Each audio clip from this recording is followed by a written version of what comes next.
Hello, good morning. हम लोग आज फिर से यूनिट और डायमेंशन टॉपिक का सेकेंड लेक्चर लेके आ गए हैं। बेसिक ये लेक्चर उस बच्चों के लिए है जो अभी एक बार भी नहीं पढ़ा हो या जो एक बार पढ़ लिया हो कुछ समझ में नहीं आया हो। ये केवल उसके लिए, 11th के लिए, 11th क्लास स्टूडेंट के लिए। हम लोग आज समझेंगे कि डायमेंशन होता क्या है और अलग अलग फिजिकल क्वांटिटी का, डेराइव्ड क्वांटिटी का डायमेंशन कैसे कैलकुलेट करते हैं। 30 to 40 फिजिकल क्वांटिटी का डायमेंशन आज हम लोग केवल सीखेंगे और फिर उसके बाद उसी पे बेस्ड कुछ क्वेश्चन देखेंगे। टाइम बचेगा तब, और टाइम नहीं बचेगा तब लेक्चर 3rd में हम लोग केवल न्यूमेरिकल पोर्शन लेकर आएंगे। ठीक है, आइए शुरुआत करते हैं। हेडिंग का नाम लिखा हुआ यूनिट एंड डायमेंशन। इसमें केवल चर्चा डायमेंशन का होना है। ये डायमेंशन का डिफिनीशन हमने लिख के रखा है। एक्चुअल में पहले समझते हैं कि डायमेंशन होता क्या है, फिर इस पे हम लोग चर्चा करेंगे या और कोई डिफिनीशन लिखेंगे। अभी आप केवल ऐसे समझें, जो यहां लिख रहे हैं उसको केवल समझेंगे। लिखा हुआ है dimension tells that, dimension tells that, dimension ये कहता है कि in a derived physical quantity, in a derived physical quantity which of the basic quantities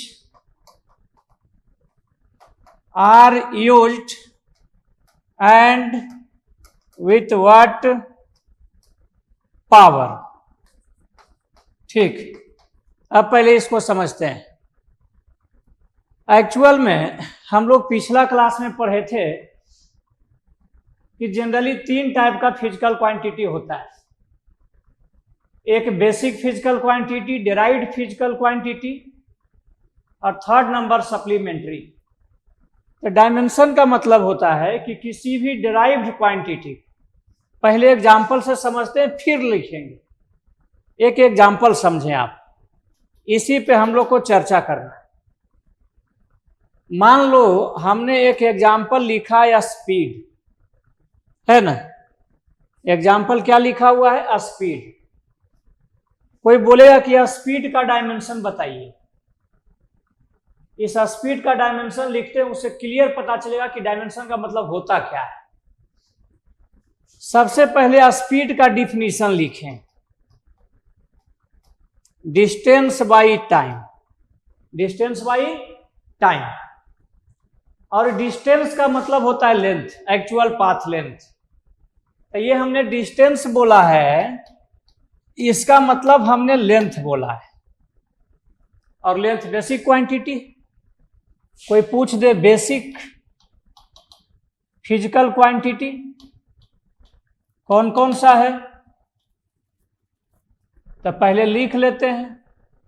1 number length, तेजी से, mass, time, electric current, temperature, luminous intensity, और इसके बाद amount of substance, amount of substance. ठीक है, 1st, 2nd, 3rd, 4th, 5, 6, 7। अगर इसमें confusion हो तो फर्स्ट लेक्चर देख लेना है तेजी से, फिर यहां पहुंचना है ना। टोटल 7 बेसिक क्वांटिटी होते हैं। स्पीड बेसिक क्वांटिटी नहीं है, ये डेराइव्ड फिजिकल क्वांटिटी है। तो कोई बोलेगा कि स्पीड जो डेराइव्ड फिजिकल क्वांटिटी है, इसको अगर एक्सप्लेन करना है तो कौन कौन सा बेसिक क्वांटिटी आएगा और कितना बार आएगा। स्पीड को अगर एक्सप्लेन करना है तो एक बेसिक क्वांटिटी आएगा लेंथ, यहाँ है लेंथ, और दूसरा बेसिक क्वांटिटी आएगा टाइम, यहाँ है टाइम। इसका मतलब कि स्पीड में लेंथ एक बार आएगा और टाइम एक बार आएगा। इसी लेंथ को हम लोग शॉर्ट में, कि लेंथ एक बार आया तो बार बार लेंथ नहीं लिखेंगे, लेंथ को लिख देते हैं कैपिटल एल, मास को लिख देते हैं कैपिटल एम, एम मतलब मास समझना है, टाइम को लिखते हैं कैपिटल डी, इलेक्ट्रिक करंट को लिखते हैं आई या ए, टेम्परेचर को लिखते हैं थीटा या के, लुमिनस इंटेंसिटी को C D, amount of substance को MOL। मतलब अगर लेंथ हमको लिखना है तो हम शॉर्ट में एल लिख देंगे, कैपिटल एल, वो लेंथ हो गया, और टाइम लिखना है तो शॉर्ट में कैपिटल टी लिख देंगे। चूंकि लेंथ एक बार है और टाइम भी एक ही बार है, 1 है, ये ऊपर जाएगा तो हो जाएगा टी पे पावर -1, टी पे पावर -1। अब एक्चुअल में इसी को डायमेंशन बोला जाता है, इसी को क्या बोला जाता है, डायमेंशन। तो डायमेंशन का मतलब हुआ क्या कि किसी भी डेराइव्ड क्वांटिटी में ये बताना कि कौन कौन सा बेसिक क्वांटिटी आया है और कितना बार आया है। जैसे स्पीड में लेंथ एक बार आया है, पावर कुछ नहीं तो 1 है, और टाइम भी एक ही बार आया है, -1 है, ये -1 का मतलब टाइम नीचे में, ठीक है। रियल में जो पावर लिखा हुआ है 1 -1, रियल में यही डायमेंशन है, इसी को डायमेंशन बोलते हैं कि कौन कितना बार आया है बताइए। तो इस डेराइव्ड क्वांटिटी का अगर डायमेंशन लिखना हो तो पहले बेसिक क्वांटिटी को हमको पता होना चाहिए कि उसको किससे रिप्रेजेंट कर रहे हैं। जैसे लेंथ को एल से करते हैं और इसी एल को डायमेंशन बोला जाता है, लेंथ का डायमेंशन एल, लेंथ का डायमेंशन एल। कोई पूछेगा स्पीड का डायमेंशन LT -1, LT -1। यहां तक क्लियर है? ओके, तो फाइनल क्या हो गया, डायमेंशन का मतलब फाइनल क्या हो गया कि डायमेंशन ये बताता है कि किसी भी डिराइव्ड क्वांटिटी में बेसिक क्वांटिटी कौन कौन आएगा और कितना बार आएगा, कौन कौन आएगा और कितना बार आएगा, डेट्स ऑल। वही लिखा हुआ है, dimension test that in any derived physical quantity which of the basic quantity are used and with what power, किस पावर के साथ, ये बताइए। तो स्पीड का डायमेंशन लिखना हो तो LT -1। अब डायमेंशन लिखने के कुछ तरीके हैं जो मान लिया गया है कि डायमेंशन को हमेशा कैपिटल लेटर से लिखना है फर्स्ट, और सेकेंड नंबर डायमेंशन को बिग ब्रैकेट के अंदर रखते हैं। डायमेंशन को किसके अंदर रखते हैं, बिग ब्रैकेट के अंदर रखा जाता है। इसका मतलब किसी को लिखकर स्पीड लिखकर इसको बिग ब्रैकेट के अंदर रख देंगे, इसका मतलब हम आपसे स्पीड का डायमेंशन पूछ रहे हैं, इसका मतलब ये। क्लियर है? अभी के बाद से कहीं अगर बिग ब्रैकेट छूट भी जाए तो अपने मन से लिख लेना है, ये नहीं सोचना है कि सर छोड़ दिए गलत हो गया, अपने मन से लिख लेना है। ओके, अब इसी डायमेंशन का यूज यूनिट कैलकुलेट करने के लिए भी होता है। कुछ कुछ बात यहां समझना है ना।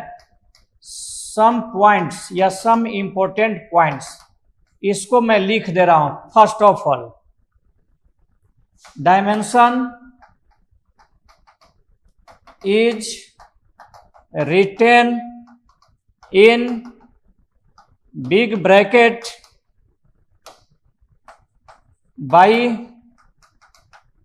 capital letter, first point. और सेकेंड नंबर, कोई पूछेगा प्योर कांस्टेंट 2 3 4 5 1 6, तो ये सब का डायमेंशन नहीं होता है। डायमेंशन का मतलब डेराइव्ड क्वांटिटी में कौन कौन सा बेसिक क्वांटिटी है। कोई बोलेगा 2 में कौन सा बेसिक क्वांटिटी आएगा, कोई नहीं आएगा। मतलब प्योर कांस्टेंट का कोई डायमेंशन नहीं होता है। प्योर कांस्टेंट है ना, एग्जाम्पल 2 3 पाई ETC है ना, हैविंग नो डायमेंशन, कोई डायमेंशन नहीं होता है। ठीक है, अभी हमने 2 पॉइंट लिखा है। डायमेंशन के बारे में और कुछ कुछ इंपॉर्टेंट पॉइंट और कॉन्सेप्ट आएगा, वो धीरे धीरे समझेंगे, उसके बाद लिखेंगे। क्लियर है? आज हम लोग करेंगे क्या, शुरुआत में ही बोले हैं कि आज केवल डिराइव्ड क्वांटिटी का यूनिट और साथ साथ डायमेंशन दोनों का हम लोग कैलकुलेशन करेंगे। तो फर्स्ट नंबर हमने कर दिया स्पीड का। क्लियर है? अब सेकेंड, थर्ड, फोर्थ लगातार सीक्वेंस से करते हैं। पहले आसान आसान का, अब फिर थोड़ा सा धीरे धीरे हम लोग टफ लेवल में पहुंचेंगे। ठीक है, ओके। सेकेंड नंबर, अब डायमेंशन कैलकुलेट करने के लिए फॉर्मूला याद होना चाहिए। फॉर्मूला याद नहीं रहेगा, डायमेंशन कैलकुलेट नहीं होगा। चलो सेकेंड नंबर लिखते हैं एरिया। फॉर्मूला होता है length into width, length into width. अब यहां पे लिखते हैं सबसे पहला नंबर डायमेंशन, है ना? लेंथ का डायमेंशन, लेंथ बेसिक क्वांटिटी है तो लेंथ का डायमेंशन एल।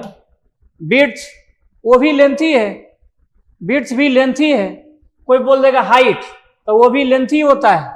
इसका मतलब इसका डायमेंशन एल, इसका भी डायमेंशन एल, तो फाइनल हो गया एल स्क्वायर मीन्स एल 2 बार। इसका मतलब एरिया को एक्सप्लेन करने के लिए जो बेसिक क्वांटिटी का जरूरत है वो लेंथ है, और वो 2 बार यूज होता है। देख लो 2 बार लेंथ है। कोई पूछ दे एस आई यूनिट, है ना? तो लेंथ का यूनिट एल यहीं से डायरेक्ट लिख देते हैं। लेंथ का यूनिट होता है एस आई यूनिट मीटर, और स्क्वायर है तो स्क्वायर, मीटर स्क्वायर। फॉर्मूला याद होना चाहिए। थर्ड नंबर हमने लिखा है वॉल्यूम। फॉर्मूला होता है length into width into height. कोई पूछ दे वॉल्यूम का डायमेंशन, वॉल्यूम का डायमेंशन, तो लेंथ का डायमेंशन कैपिटल एल, विड्थ भी लेंथ ही है वो भी एल, हाइट भी लेंथ ही है वो भी एल, तो फाइनल हो गया एल क्यू। ये सब पे ब्रैकेट खुद से लगा लेना है। क्लियर? कोई पूछ दे एस आई यूनिट, तो लेंथ का यूनिट मीटर, पावर 3 है तो 3 metre cube, S I unit. ठीक, इसी में कोई पूछ दे सीजीएस यूनिट, तो लेंथ का सीजीएस यूनिट होता है सेंटीमीटर, पावर 3 है तो 3। ठीक है, बेसिक है। फोर्थ नंबर डेंसिटी, रो से डिनोट किया जाता है। फॉर्मूला होता है डेंसिटी का मास पर यूनिट वॉल्यूम, मास पर यूनिट वॉल्यूम। इसका डायमेंशन लिखना हो तो मास बेसिक क्वांटिटी है कैपिटल एम, वॉल्यूम अभी लिखे हैं एल क्यू, तो एल क्यू। फाइनल हो गया M L to the power -3। कोई पूछ दे डेंसिटी का एस आई यूनिट बताओ, मास का S I unit KG, length का S I unit metre, power -3, kilogram metre to the power -3। This is the S I unit. 5 number velocity. Formula होता है displacement by time. ये formula याद रखना पड़ेगा। Displacement length ही को कहते हैं। डिस्प्लेसमेंट किसको बोला जाता है? लेंथ को। अब डिस्प्लेसमेंट मतलब लेंथ, शॉर्टेस्ट लेंथ। लेंथ का डायमेंशन लिख दो, टाइम का लिख दो, वेलोसिटी का लिखा गया। लेंथ का होता है एल, टाइम का टी, फाइनल हो गया L T minus Y, L T -1, that is velocity. S I unit लिखना हो, लेंथ मीन्स मीटर, सेकेंड पे पावर -1, टाइम का सेकेंड, ये हो गया मीटर पर सेकेंड वेलोसिटी। ठीक, 6 नंबर, हाँ 6 नंबर क्या आएगा? चलो, एक्सेलरेशन एकदम सीक्वेंस में लिख रहे हैं। ये होता है change in velocity by total time या टाइम। ठीक, अब ये चेंज इन वेलोसिटी एक्चुअल में ये बेसिक क्वांटिटी नहीं है, डायमेंशन लिखना है, इसका मतलब इस एक्सेलरेशन को बेसिक क्वांटिटी के टर्म में रिप्रेजेंट करना है। तो ये लिखा हुआ है चेंज इन वेलोसिटी, तो वेलोसिटी का डायमेंशन लिख देते हैं बेसिक क्वांटिटी के टर्म में डायरेक्ट, लेंथ एक बार, टाइम एक बार। अच्छा, इसमें कभी कभी बच्चा को कंफ्यूजन होता है, चेंज इन वेलोसिटी ऐसे समझना, मान लो किसी का वेलोसिटी 10 मीटर पर सेकेंड है, कुछ देर के बाद 2 मीटर पर सेकेंड हो गया, तो कोई पूछेगा कितना चेंज हुआ, तो 10 था 2 हो गया, ये हो गया 8 मीटर पर सेकेंड, है ना, मतलब घट गया है, 8 मीटर पर सेकेंड से घट गया है। तो अगर मीटर पर सेकेंड को घटाओगे मीटर पर सेकेंड से, तो आंसर मीटर पर सेकेंड ही आना है। इसका मतलब ये जो वेलोसिटी है वो मीटर पर सेकेंड ही है, मीटर मीन्स लेंथ और नीचे टाइम, ये लिखा गया वेलोसिटी का। अब आई टाइम का टी, फाइनल हो गया L T minus 2, L T minus 2 acceleration का हो गया। उसी टाइप से कोई पूछे फोर्स, तब फोर्स का फॉर्मूला होता है mass into acceleration, F equal to M A, F equal to, अब फोर्स का लिखना हो डायमेंशन, तो एक बार मास का लिखो, मास तो बेसिक क्वांटिटी है, लिख देंगे डायरेक्ट कैपिटल एम, लेकिन एक्सेलरेशन बेसिक क्वांटिटी नहीं है, इसलिए उसको बेसिक क्वांटिटी के टर्म में तोड़ना पड़ेगा। और जब तोड़ना पड़ेगा तो इसको फॉर्मूला लिख लिख कर बेसिक क्वांटिटी के टर्म में लाना पड़ेगा, और वो फॉर्मूला याद नहीं रहता है, यही बच्चा के लिए टफ हो गया। इसलिए चैप्टर पढ़ने से पहले फॉर्मूला लिख लें, अगर फॉर्मूला याद नहीं हो तो 8-10 फिजिकल क्वांटिटी ऐसा है जिसका डायमेंशन ही डायरेक्ट याद रख लो, बार बार वही यूज होगा, बहुत काम देगा। एक बार मैं तोड़ देता हूं, ये हो गया mass acceleration equal to change in velocity by time, ये हो गया मास चेंज इन वेलोसिटी या वेलोसिटी, दोनों का डायमेंशन सेम ही होगा, इसलिए डायरेक्ट वेलोसिटी को मैं लिख रहा हूं डिस्प्लेसमेंट बाई टाइम, और नीचे एक टाइम पहले से है। अब देखो तो सारे बेसिक क्वांटिटी हो गए। डायमेंशन का मतलब यही तो होता है कि इस डिराइव्ड क्वांटिटी में बताओ कि कौन कौन सा बेसिक क्वांटिटी आएगा, बता देते हैं। मास आएगा, डिस्प्लेसमेंट मीन्स लेंथ आएगा, नीचे टाइम 2 बार है तो टी इंटू टी, मतलब फाइनल हो गया एम एल टी स्क्वायर, ऊपर जाएगा तो टी माइनस 2। ये फोर्स और वर्क, ये दोनों एकदम याद रखना है, याद रखें, एम एल टी माइनस 2। आगे कभी फोर्स का आएगा तो डायरेक्ट मैं यूज कर दूंगा एम एल टी माइनस 2, है ना, बार बार इतना नहीं लिखा जाएगा। कोई पूछ दे यस आई यूनिट, तो ये एम मीन्स मास है, मास का स्टैंडर्ड यूनिट किलोग्राम होता है, ये लेंथ को मीटर में मेजर करते हैं, और टाइम सेकेंड स्क्वायर। तो यस आई यूनिट कोई पूछ दे फोर्स का, तो किलोग्राम मीटर पर सेकेंड स्क्वायर, और इसी का नाम है न्यूटन, तो इसी को बोलते हैं न्यूटन।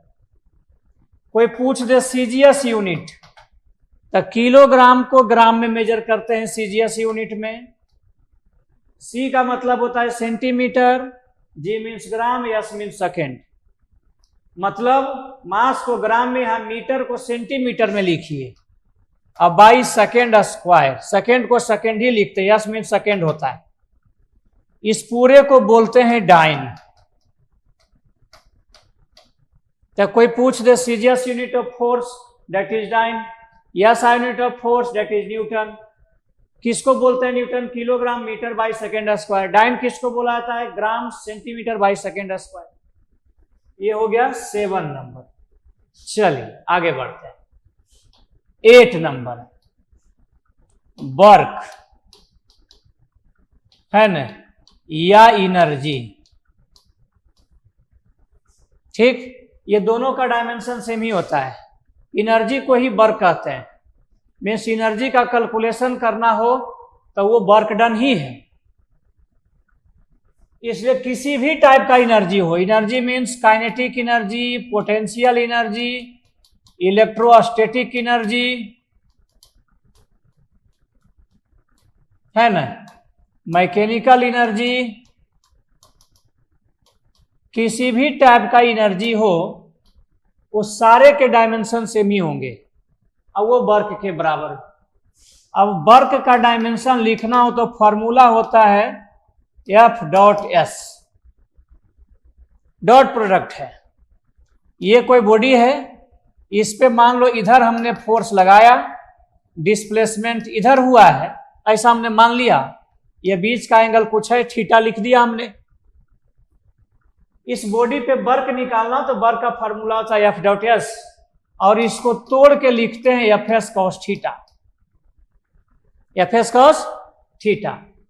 अब वर्क का अगर डायमेंशन लिखना हो, डायमेंशन लिखना है वर्क का, तब फोर्स का लिखो, या तो फोर्स को बेसिक क्वांटिटी के टर्म में तोड़ो, या याद है तो डायरेक्ट लिख दो। तब फोर्स को मैं डायरेक्ट लिख देता हूं एम एल टी माइनस 2, अभी पीछे लिखे थे। आई एस मीन्स डिस्प्लेसमेंट होता है फॉर्मूला, डिस्प्लेसमेंट मीन्स लेंथ, और लेंथ का एल होता है। अब बात हो गया कॉस थीटा का। अब थोड़ा सा यहां समझें, कोई पूछता है कॉस थीटा का बताइए, तो ये थीटा एंगल है, 10 डिग्री, 20 डिग्री, 30 डिग्री कुछ होगा। एक एग्जांपल मान लो थीटा 30 डिग्री है, तो कॉस 30 डिग्री, कॉस 30 का वैल्यू होता है √3/2, और ये प्योर नंबर है, इसका कोई डायमेंशन नहीं होगा, इसमें कोई बेसिक क्वांटिटी नहीं आता है। डायमेंशन का मतलब होता है बेसिक क्वांटिटी कौन कौन सा आया है, इसमें कोई बेसिक क्वांटिटी नहीं आएगा। इसका मतलब कॉस थीटा का कोई डायमेंशन नहीं होता है, कॉस थीटा का कोई डायमेंशन, कोई भी trigonometric function cos theta, sine theta, tan theta, ये सब के डायमेंशन नहीं होते हैं, है ना। अलग से जब लिखेंगे एप्लीकेशन ऑफ डायमेंशन, तो वहां पे हम लोग डिस्कस करेंगे कुछ कुछ पॉइंट, किसका होता है किसका नहीं होता है, लेकिन अभी ये आ गया है तो कॉस थीटा का कोई डायमेंशन नहीं है। तब फाइनल हो गया M L into L L square T पे power -2, this is the dimension of work. कोई पूछ दे एस आई यूनिट बताइए, तो मास का S I unit kilogram, length का मीटर, स्क्वायर है तो स्क्वायर लिख दो, टाइम 2 बार है तो सेकेंड पे power -2, kilogram metre square by second square. इस पूरा का एक स्पेशल नाम है जूल। तो कोई पूछे वर्क या एनर्जी का S I unit that is joule, dimension तो निकाल दिया हमने। क्लियर है यहां तक? इसी टाइप से कुछ कुछ और निकालते हैं। एक का नाम है इम्पल्स, इम्पल्स है ना। अगर किसी बॉडी पे एक स्मॉल टाइम के लिए फोर्स लगता हो, तो वहां पे वो फोर्स और वो टाइम, जितना टाइम के लिए फोर्स लगा है, उस दोनों का प्रोडक्ट इम्पल्स कहलाता है। जैसे ये दीवार है, वॉल, इस पे यहां से एक बॉल को हमने कुछ स्पीड से फेंका है, ये बॉल है, तो जाएगा, टकराएगा, टकरा के लौटेगा, तो जो कोलिजन होगा दीवार और बॉल के बीच में काफी कम समय, तो उस समय जो बॉल दीवार पे फोर्स लगाया है, दीवार बॉल पे लगाए, वो फोर्स और जितना देर के लिए बॉल और दीवार टच में रहा हुआ टाइम, उस दोनों का प्रोडक्ट इम्पल्स कहलाता है। मतलब इम्पल्स है क्या? The product of force and time, या स्मॉल टाइम भी कह सकते हो, कोई दिक्कत नहीं है। इम्पल्स को डिनोट करते हैं जे से। तब बोला है कि इम्पल्स का डायमेंशन, तब फोर्स का लिखो, टाइम का लिखो, दोनों का प्रोडक्ट है। तब फोर्स का mlt-2 और टाइम का t, फाइनल हो गया mlt-1। This is the dimension of impulse. कोई पूछ दे एस आई यूनिट बताइए, तब फोर्स का S I unit newton, time का second, newton into second, newton into second. Okay. 10 number, कोई पूछ दे मोमेंटम, है ना, एकदम बेसिक में लिख रहा हूं आज। इसमें ये कोई मान लो मास है, कोई बॉल है, v वेलोसिटी से ये जा रहा है, तो इस दोनों का प्रोडक्ट मास इंटू वेलोसिटी को मोमेंटम कहते हैं। कोई पूछेगा मोमेंटम क्या है, तो product of mass and velocity, product of mass and velocity. Momentum को डिनोट करते हैं p से। तब पूछेगा p का बताओ डायमेंशन, तब मास का लिखो, मास इंटू वेलोसिटी है, मास का कैपिटल M लिखते हैं। अब velocity displacement by time, displacement का L, टाइम का T, फाइनल हो गया m L T minus 1। This is the dimension of momentum, है ना। केवल यूनिट डायमेंशन सीख ले रहे हैं, उसके अलावा कुछ नहीं। सीखने के बाद हम लोग उससे विशेष आगे बढ़ेंगे और वहां भी बताएंगे कि जो बार बार पूछा जाए, किसका डायमेंशन बार बार एग्जाम में आता है, कौन सा आता है, वहां पे हम लोग विशेष जोड़ देंगे। चलिए 11 नंबर में हम लोग डायमेंशन सीखेंगे angular displacement, angular displacement theta से डिनोट करते हैं, एंगुलर वेलोसिटी ओमेगा से डिनोट किया जाता है ना, इसको ओमेगा पढ़ते हैं, और एंगुलर एक्सेलरेशन, ये तीनों जो टॉपिक लिखा हुआ है अल्फा से डिनोट करते हैं। ये तीनों सर्कुलर मोशन का है, सर्कुलर मोशन चैप्टर का नाम है जिसका ये टॉपिक है। बेसिक थोड़ा सा जानते हैं, फिर उसका डायमेंशन लिखेंगे। 12 नंबर है ना, एक टॉपिक टर्म का नाम है टॉर्क, का क्या नाम है, टॉर्क। ऐसे मान लो यहां कोई ऑब्जर्वर है, ऑब्जर्वर है ये, यहां पर कोई पार्टिकल है जिस पे फोर्स लग रहा है, और ये जहां से ऑब्जर्वर है वहां से कुछ डिस्टेंस पे होगा, इसको मैंने लिखा है r, ठीक है। इस r को बोलते हैं पोजीशन वेक्टर। F तो फोर्स है ही, ये कोई बॉडी है जिसपे फोर्स लग रहा है, तो टॉर्क को ऐसे डिफाइन करते हैं, torque is the cross product of force, torque is the cross product of position vector and force, ठीक है।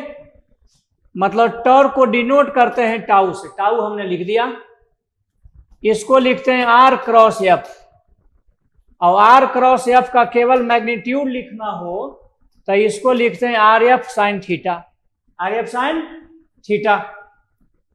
अब डायमेंशन लिखना हो तो आर मीन्स लेंथ है तो लेंथ का एल लिखो, एफ मीन्स फोर्स है, फोर्स का याद रहना चाहिए एम एल टी माइनस 2, तो फाइनल डायमेंशन हो गया M L square T minus 2। अब इसको ध्यान दोगे तो ये वर्क के डायमेंशन के इक्वल होता है ना, तो वर्क का है मतलब ये टॉर्क का है, दोनों का सेम ही होता है। नेक्स्ट नंबर 13 नंबर लिखे हैं मोमेंट ऑफ इनर्शिया। 13 नंबर क्या लिखे हैं, मोमेंट ऑफ इनर्शिया, डिनोट करते हैं आई से, ठीक। मोमेंट ऑफ इनर्शिया का डिफिनीशन होता है मास इनटू परपेंडिकुलर डिस्टेंस का स्क्वायर। मास का डायमेंशन m, ये डिस्टेंस है l, स्क्वायर है 2 बार तो 2 बार लिख दो। मोमेंट ऑफ इनर्शिया का ml square, ml square, formula याद रहना चाहिए। अब कुछ इंपोर्टेंट में हम लोग चलते हैं जो बार बार पूछा जाता है। चलिए 14 नंबर यूनिवर्सल ग्रेविटेशनल कांस्टेंट, उसको डिनोट करते हैं कैपिटल जी से, कैपिटल जी से, ठीक। एक्चुअल में दो मास हमने यहां पे रखा है m1 और m2, कितना डिस्टेंस पे, r डिस्टेंस पे, और दो मास के बीच में जो फोर्स लगता है उस फोर्स का फॉर्मूला होता है F equal to capital G m1 m2 by r square. उम्मीद करते हैं ये फार्मूला पढ़े होंगे। इस फार्मूला को बोलते हैं Newton's law of gravitation. Newton's law of gravitation, this is the force between two masses given by Newton. उसका फार्मूला क्या है, Gm1 m2 by r square, जहां F जो है दोनों के बीच में फोर्स है, m1 m2 मास है और r जो है वो डिस्टेंस है, और ये जो कैपिटल G लिखा हुआ है उसको बोलते हैं यूनिवर्सल ग्रेविटेशनल कांस्टेंट, और इसी कैपिटल G का हमको निकालना है। इसका मतलब कभी भी आपसे कैपिटल G का डायमेंशन पूछे यूनिवर्सल ग्रेविटेशनल कांस्टेंट का, तो सबसे पहले तुम्हारे मन में वो फार्मूला याद आना चाहिए कि यूनिवर्सल ग्रेविटेशनल कांस्टेंट किस फार्मूला में आता है। वो फार्मूला आ जाएगा, पहले फार्मूला लिखो। अब यहां से कैपिटल G का निकालना कोई टफ काम नहीं। ये था क्या, force between two point masses m1 and m2 is given by इतना। अब कैपिटल G का लिखना हो तो क्रॉस मल्टीप्लाई कर दो, F R square I by m1 m2। अब आसान हो गया। फोर्स का डायमेंशन डायरेक्ट हमको याद है, mlt-2। r means distance means length, r का मतलब डिस्टेंस या लेंथ, और लेंथ का होता है l। दो बार r आया है इसलिए लेंथ को दो बार लिखो। नीचे मास बेसिक क्वांटिटी है कैपिटल M, फिर मास कैपिटल M, हो गया। मास मास कैंसिल हो गया, ये मास ऊपर चला जाएगा, मास पे power -1, l square into l Q और t पे पावर -2। ये डायमेंशन निकल गया यूनिवर्सल ग्रेविटेशनल कांस्टेंट का। ये बार बार पूछा जाएगा इसलिए ध्यान रखेंगे। कोई पूछ दे यस आई यूनिट, तो ये फोर्स का न्यूटन, ये डिस्टेंस मीटर स्क्वायर, नीचे mass kg into kg, kg square, newton metre square पर kg square. That is the dimension and unit of universal gravitational constant. ठीक, चलिए 15 नंबर में हमको दो तीन चीज पे एक ही साथ चर्चा यहां कर देते हैं। एक का नाम है स्ट्रेस और दूसरे फिजिकल क्वांटिटी का नाम है स्ट्रेन। ठीक है, स्ट्रेस और स्ट्रेन, स्ट्रेस और स्ट्रेन। ठीक, अब बात समझो। ये स्ट्रेस पे पहले थोड़ा सा लिख देते हैं। यह स्ट्रेस तीन टाइप का होता है। पहला का नाम है नॉर्मल स्ट्रेस, या इसी का एक और नाम है लॉन्गिट्यूडनल स्ट्रेस। दूसरे का नाम है शियर स्ट्रेस, या इसी का एक और नाम है टेंजेंशियल स्ट्रेस। ठीक है, और थर्ड का नाम है वॉल्यूम स्ट्रेस या वॉल्यूमेट्रिक स्ट्रेस। चूंकि तीनों का डिफिनीशन सेम ही होता है इसलिए तीनों को मैं साथ साथ लिख रहा हूं। इसको समझते हैं थोड़ा सा। ये मान लो कोई दीवार है और यहां पे ये कोई सिलिंड्रिकल बॉडी है और यहां पे हम लोग फोर्स लगा रहे हैं इस सरफेस से, इस एरिया से, जो भी एरिया हो ये मान लेते हैं, इस एरिया से यहां पे 90 डिग्री पे जो फोर्स 90 डिग्री पे लग रहा हो, है ना, दैट इज नॉर्मली लग रहा है, तो यहां पे फोर्स और बाई एरिया, इसी फोर्स बाई एरिया को नॉर्मल स्ट्रेस कहते हैं। नॉर्मल स्ट्रेस कहते हैं। उसी टाइप से मान लो कि ऐसे कोई बॉडी रखा हुआ है, ये नीचे उस बॉडी को फिक्स कर दो, यहां फिक्स है ये, फिक्स, इस सरफेस पे ऊपर की तरफ फोर्स लगाओ, सरफेस के पैरेलल इस पूरे का एरिया कुछ मान लो ए, ऐसे है, ऐसे हमने फिक्स कर दिया।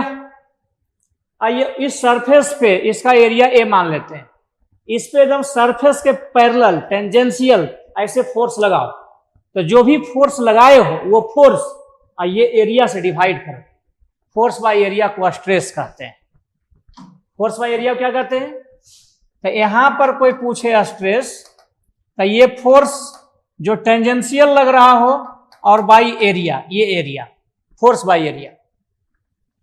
उसी टाइप से कोई ऐसे बॉडी रखा हुआ, इस पे चारों तरफ से फोर्स लगाओ और फोर्स लगा के वॉल्यूम को चेंज करो। फोर्स लगा के किसको चेंज करो? वॉल्यूम को, घटाओ या बढ़ाओ। तब यहां पे फोर्स बाय एरिया ये वॉल्यूम स्ट्रेस कहलाता है। इसका मतलब कोई भी स्ट्रेस पूछ दे, ये फोर्स बाय एरिया ही है। तब कोई पूछे स्ट्रेस का डायमेंशन, मतलब फोर्स बाय एरिया। फोर्स कैसे भी लगाओ, नॉर्मल लगाओ, टेंजेंशियल लगाओ, कैसे भी लगाओ, फोर्स फोर्स ही है, डायमेंशन सेम ही होगा।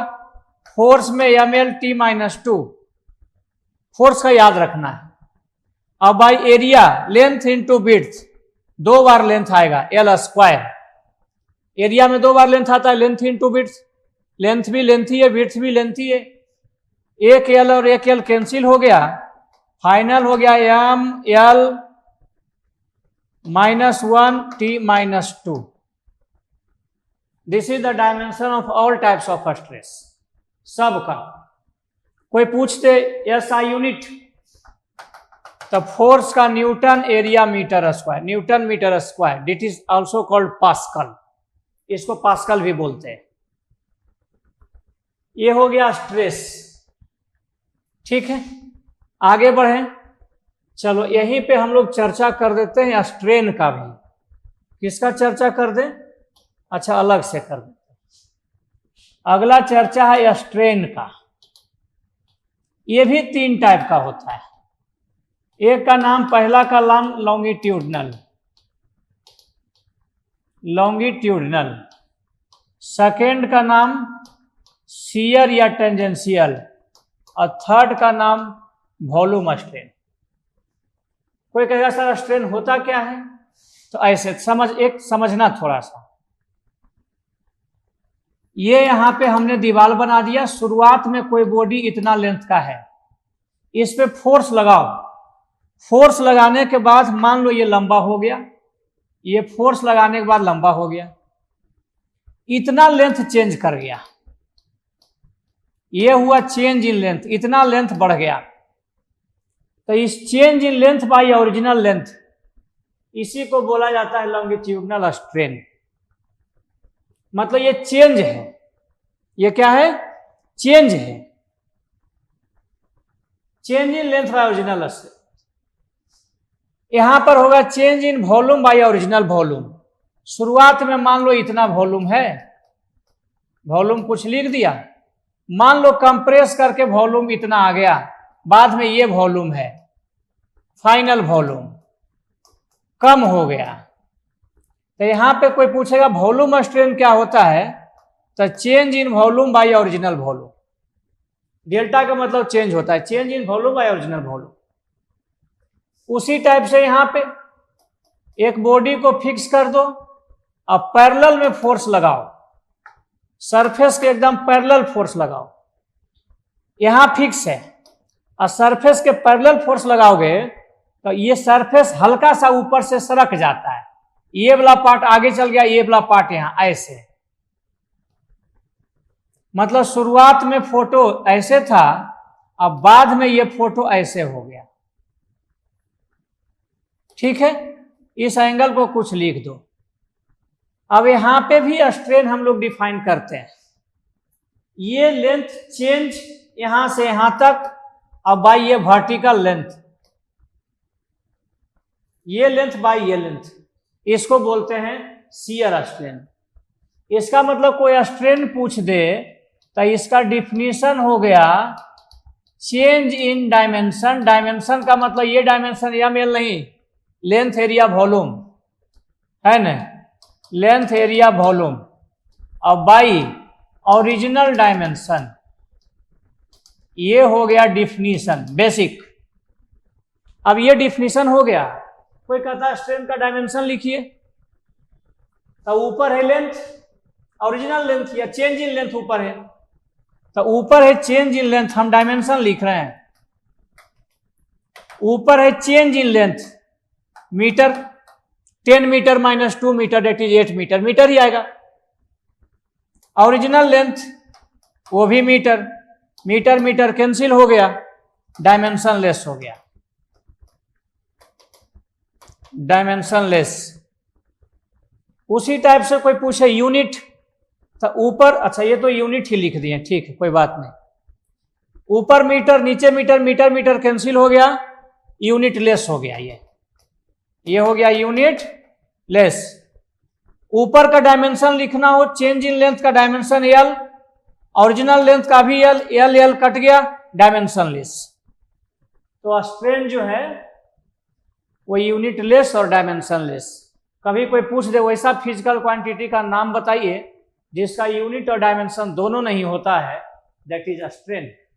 और भी हैं, मैग्निफिकेशन, कोफिशिएंट ऑफ फ्रिक्शन, है ना, और भी हैं। चलो इसको नोट करके लिख देते हैं। Coefficient of friction, friction chapter में आएगा। मैग्निफिकेशन, लाइट में कभी पढ़े होंगे, height of image by height of object, height of image by height of object.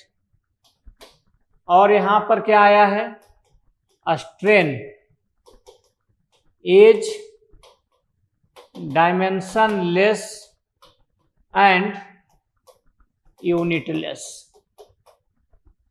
ठीक, इसी टाइप से कितना नंबर हम लोग हो गए हैं, कहां तक पहुंच गए, 15 पे चर्चा हो गया। चलिए 16 नंबर, वेरी वेरी इंपॉर्टेंट, बार बार आएगा ये।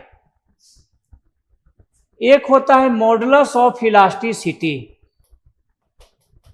Modulus of elasticity.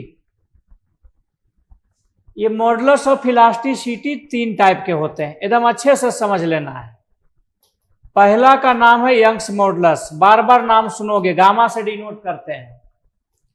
दूसरा का नाम है शियर मॉडुलस, या इसी का एक और नाम है modulus of rigidity, modulus of, है ना। जब बच्चा को ये टर्म लिखा जाता है मॉडुलस ऑफ रिजिडिटी, कंफ्यूजन में आ जाता है, इसलिए इसको एकदम क्लियर कर लेना है।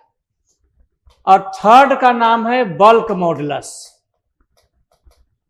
तो मॉडुलस ऑफ इलास्टिसिटी 3 टाइप का, Young's modulus, shear modulus, bulk modulus. और ये तीनों जो है ये स्ट्रेस और बाई स्ट्रेन का रेशियो है। मतलब modulus of elasticity is stress by strain, इस रेशियो को बोलते हैं मॉडुलस ऑफ इलास्टिसिटी। और इसी का 3 टाइप है, इसका मतलब ये भी है स्ट्रेस बाई स्ट्रेन, ये भी है स्ट्रेस बाई स्ट्रेन, ये भी है स्ट्रेस बाई स्ट्रेन। हाँ, ये है normal stress by normal strain. कोई पूछे यंग्स मॉडुलस क्या है, तो नॉर्मल स्ट्रेस बाई नॉर्मल या लॉन्गिट्यूडनल स्ट्रेन। ठीक है। कोई पूछे शियर मॉडुलस क्या है ना, तो ये है टेंजेंशियल स्ट्रेस या shear stress, both are same.